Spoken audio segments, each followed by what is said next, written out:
Good afternoon, Musketeers. It's February 24th, 2017. I'm Michael Chase. And I'm Rachel Whalen. This is Xavier News. From the Xavier University Television Studio, this is Xavier News. Your campus, your region, your world.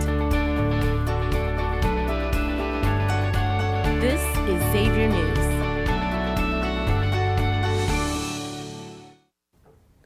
Rob Portman's office prevented Democratic-affiliated members from attending the Lincoln Day dinner sponsored by the Seneca County Republican Party. Green Party member Katie Fitteran paid $30 to see the senator Rob Portman speak at the dinner event. The morning of the event, Fitteran found out her ticket had been rescinded because she was a registered Democrat. Fitteran's entire table, inhabited by Democrats, was denied entry and was told the dinner was a private party.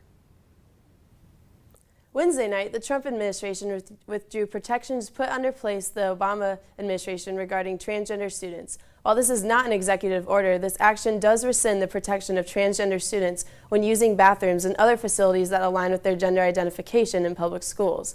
This move by the administration has been applauded by those who believe it is not the government's place to be involved in such issues. Many civil rights advocates are outraged and fighting to get these protections back for transgendered students.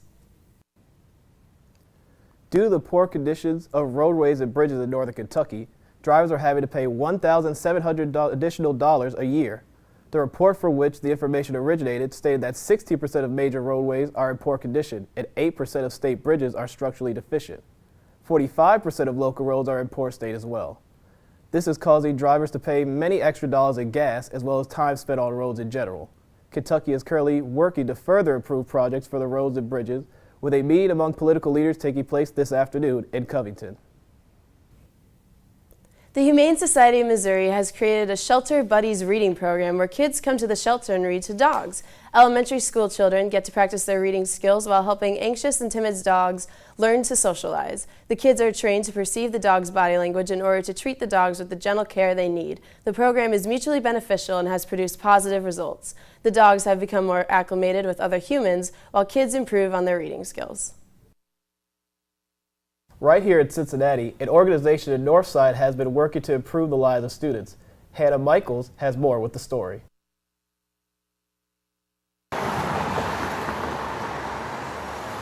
In the neighborhood of Northside in Cincinnati is an old storefront home to Wordplay, a nonprofit organization that offers free after-school and Saturday literacy programs for students.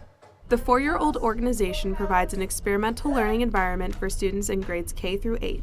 Wordplay also offers spoken word programs for high schoolers. This past Saturday, Wordplay hosted a workshop that began with a guest who spoke to students about self-love and expression through movement. The students later split off to write a Valentine to themselves to practice the subject of self-care. I spoke with Frances Pospisil, the K-8 coordinator and volunteer coordinator for Wordplay. Frances organizes lesson plans and arranges for guests to come and speak with students. I initially heard about Wordplay through one of my professors. This place was starting off, and then once summer rolled around, I got involved because I had the summer off and I just sold a house, had some money, wasn't working that much, and I volunteered all summer and just fell in love with the place. As I was getting my teaching degree, I started volunteering at Wordplay more and more, and then once I graduated, I started working here. Frances told me about the origins of Wordplay and about the executive director and co-founder, Libby Hunter. She really wanted a place in Northside that kids could go where they'd be safe, they'd be encouraged to feel creative, feel inspired, feel good about themselves, find self-esteem through creativity. And that's basically what we've been doing ever since. With a childhood poverty rate of 52% in Cincinnati, Wordplay's mission is to break the generational cycle of poverty by helping children and teens grow into lifelong learners. Wordplay works with experts from Cincinnati Public Schools and the University of Cincinnati to develop its research-based approach to education. Wordplay is one of the most rewarding things I've ever experienced. It really fulfills something in me. When I was younger, I was involved in like the punk rock scene and political activism, and I did not realize that gave me these skills that helps me be a part of this. Now I put all those talents into something that I really do think is changing the world one kid at a time, and it's rewarding. It's also the hardest thing I've ever done. There's some days I feel like, oh, why do I do this? And other days I'm like, yeah, I am changing the world. Over 6,000 children, teens, and families have been a part of WordPlay's programs and outreach since its creation in 2012. For more information or to volunteer, visit wordplaycincy.org. Reporting for Xavier News, I'm Hannah Michaels.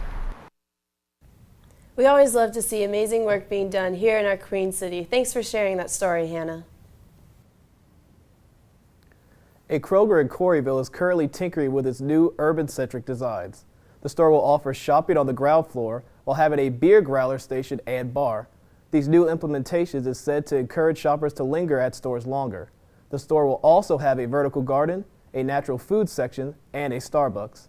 The additions come as Kroger is seeking to adjust to the times and remain a popular shopping destination. The store will officially open on March 9th. Tomorrow night, Xavier's Dance Marathon Club will host their annual Dance Marathon fundraising event for the Children's Miracle Network in Cincinnati Children's Hospital. The 12-hour event will take place in Gallagher Student Center and will feature appearances by many of the hospital's patients and their families. The Rabbit Hash Brewery in Northside is changing the name of its establishment before its official opening. This is due to the social media backlash the brewery has faced from the city of Rabbit Hash, Kentucky. This is the town where the 185-year-old Rabbit Hash General Store burned down. The founders of Rabbit Hash Brewery never reached out to the Historical Society to share their plans of naming the business. The Historical Society took its outrage to Facebook, exclaiming their lack of affiliation and communication with the brewery. The society and brewery co-owner Paul Kemp have since resolved their differences, and the two parties have achieved social media peace.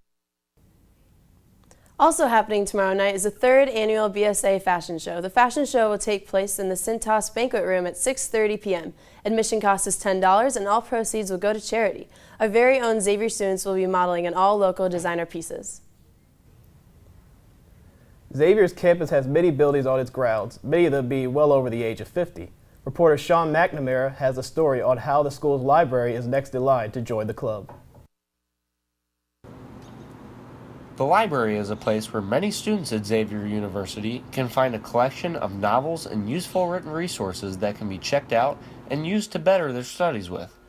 Built in 1967, the McDonald Memorial Library has been home to not only useful resources, but also to study areas where students can come and work on homework in peace and quiet. I go there pretty frequently to study with friends on the lower level where you can communicate with others, or I go there to study before exams or finals or midterms on the upper levels where there's complete silence and I can really focus to get my work done. Through the years, the library has come to offer much more than just books, including services such as tutoring and the Writing Center to help students excel to their maximum potential. My favorite part of the library would have to be the Writing Center. I go there a lot because I'm a really bad writer and they always help me out. The McDonald Memorial Library is and always has been the go-to place for the past 50 years for students to find quiet study spaces, useful services such as the Writing Center, and textual resources to help students succeed with their studies no matter what subject. So happy birthday, McDonald Memorial Library. 50 years down and many more to go. Reporting for Xavier News, I'm Sean McNamara. Our reporter in the field, Sean McNamara, thank you. All right, that's all for the news desk, people. We'll be right back with Paul Fritschner in the Xavier Sports Report.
So all during basketball season this year, I've stood here and told Xavier Nation not to worry, not to be despondent because the team was dropping some winnable games. But after losing their fourth straight game on Wednesday night, I feel your pain. I understand the frustration. It's totally legitimate to be a little disappointed in the recent performances of Team 95. 4 straight losses against Villanova, Providence, an annihilation against Marquette, and then Wednesday's rough one against Seton Hall probably are causing some stomachs to churn. The one thing I'm here to say today, though, is that this team is not NIT bound. Barring an absolute debacle in which Xavier doesn't win for the rest of the regular season, which I don't see happening, the Musketeers will find themselves in the bracket, albeit maybe with a lower seed. And even if for some reason they don't at least beat DePaul, ESPN's bracketologist Joe Lenardi believes Xavier is a lock for the tournament no matter what happens. Also something to keep in mind, Xavier is 20th in the RPI and have the 6th hardest schedule in the country. Those stats, along with the fact that 43% of the team's scoring was missing in the games without Trayvon and Ed, are things the NCAA selection committee takes into account when fielding the tournament. And one last thing on this, the biggest thing to remember is that the most important games of the season are yet to come. A strong showing in March in the Big East tournament and the NCAA tournament would wipe away the sting of a lot of these losses because those are the games that people remember the most. Those are the times when it matters. This season has not reached its peak, and a run could still be on the horizon. Switching gears a little bit, the baseball team season got underway last season, and they'll be down playing in warmer climates, even though it is pretty warm here in Cincinnati, for about a month until mid-March when they come back to Hayden Field. The team was picked by many media outlets to finish first and repeat as Big East champions. They returned the nucleus of their lineup and had 7 players selected to the preseason All-Big East team, including the preseason player of the year, Joe Gellenbeck. They took on Troy and split the weekend series 2-2, with freshman Connor Grammis bursting onto the collegiate scene in a big way. He went 8 for 17 at the plate with 3 runs scored, 3 doubles, a homer, and 5 RBI. Today and through the weekend, the squad is in Cary, North Carolina, playing Penn State at the USA Baseball National Training Complex. Penn State is one of the better teams in the Big Ten, so this will be a good early season test for the Musketeers. And here comes your Fritchner Friday fun fact. Since baseball has started, spring training's underway, college teams are getting underway, I thought I'd break out a baseball fact. Did you know that Major League Baseball umpires are required to wear black underwear in case they split their pants during a game? Well, now you know. Thanks for listening this week, everybody. And for everybody here at Xavier News, I'm Paul Fritchner. I hope you have a great weekend and a fantastic week ahead before spring break. Let's go X.